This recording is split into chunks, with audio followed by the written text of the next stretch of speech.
Assalamualaikum warahmatullahi wabarakatuh. Nama saya Riah Pratiwi dengan NIM 430402000016.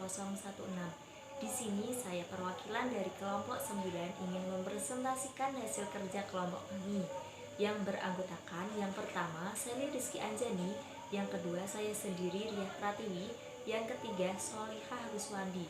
Di sini saya akan menyampaikan dua materi. Materi yang pertama, pengertian watak, naluri atau insting, dan fitrah. Yang kedua, manusia dengan fitrah.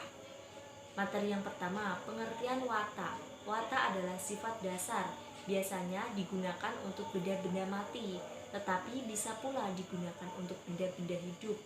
Manusia dengan pemikiran filosofis yang dimilikinya berpikir bahwa dua benda yang sama dalam segala seginya tidak mungkin memiliki karakter yang berbeda. Jika karakternya berbeda, maka memiliki perbedaan dalam satu segi atau lebih. Masing-masing benda tersebut, pada setiap benda itu terdapat potensi atau kekhususan yang memunculkan karakteristik tadi. Pengertian naluri atau insting. Hakikat insting belum jelas sampai saat ini. Artinya, seseorang tidak sanggup menginterpretasikan apa sebenarnya insting itu. Dalam insting tersebut, misalnya kesanggupan binatang yang baru lahir untuk melakukan suatu gerakan tanpa latihan terlebih dahulu. Misalnya seekor kuda yang baru dilahirkan, ia segera mencoba untuk berdiri, tentu saja jatuh.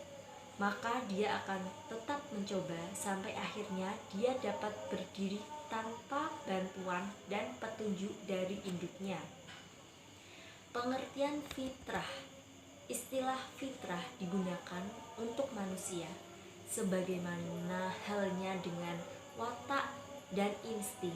Fitrah merupakan bawaan alami, artinya ia merupakan sesuatu yang melekat dalam diri manusia dan bukan sesuatu yang diperoleh melalui usaha.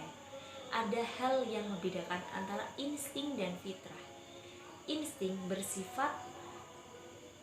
bersifat fisik, sedangkan fitrah berkaitan dengan masalah-masalah sebagai urusan kemanusiaan, karena masalah-masalah tersebut berada di luar dunia binatang. Materi yang kedua yaitu manusia dengan fitrah.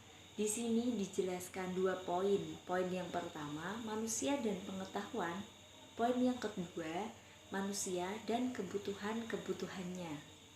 Penjelasan poin yang pertama, manusia dan pengetahuan. Menurut teori Platon, sesungguhnya ketika manusia dilahirkan, ia telah mengetahui semua hal tanpa ada satu pun yang terlewatkan. Setiap bayi yang dilahirkan telah mengetahui segala sesuatu. Pengajaran dan belajar hanyalah usaha untuk mengingat kembali apa yang sudah terlupakan. Guru adalah orang yang mengingatkan. Teori yang lain menyebutkan bahwa di dunia ini manusia diingatkan pada prinsip-prinsip tersebut. Hanya saja untuk mengetahuinya, ia memerlukan guru, memerlukan sistem yang membedakan besar dan kecil, membuat analogi, dan menempuh pengalaman atau sebagainya. Teori pada umumnya dianut oleh filsuf Muslim, dan juga teori ini dianut oleh Aristoteles. Penjelasan poin yang kedua, manusia dan kebutuhan-kebutuhannya dibedakan menjadi dua, kebutuhan jasmani dan kebutuhan rohani.